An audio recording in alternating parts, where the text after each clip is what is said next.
and people in the Biden administration, they believe that the current direction that the new Prime Minister Abiy has taken from 2018 on is not something that they can feel comfortable with, feel comfortable controlling. And therefore, they have decided to destabilize and undermine this government. Again, if you look at the GERD, I look at telltale signs. You don't have to know every fact, just know a couple. One, the United States should have praised the GERD. It's a dam for development. It's a dam to help bring electricity to a dark continent. Why didn't they? Because we're not supporting development. Stating the fact that the US built nothing in Africa, he said they did not support the GERD, since Freeman noted they're not supporting development, and they also never recognized the election which took place in June and September. The United States builds nothing in Africa. It helps in no way except USAID. So they didn't support the GERD. That tells you something. And of course the GERD was started under the TPLF, not under the Prime Minister. They also never recognized the election that took place in June and September. I was here for the June election.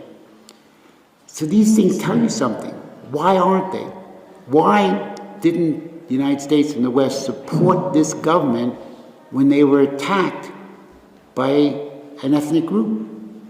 That is, the government has labeled a terrorist group.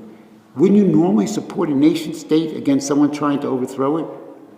And declared, the TPLF leaders declared they wanted to overthrow the Abiy government. They still do. They still declare it. Why didn't we support that? So these are things you have to ask. He also asked why the West government did not support this government when it was attacked by the terrorist group. According to the analyst, there is no objective reason for the US to undermine the government of Ethiopia. I love my country, but I want to make it better. And there is no objective reason for the United States to be undermining this government in Ethiopia. It's not objective.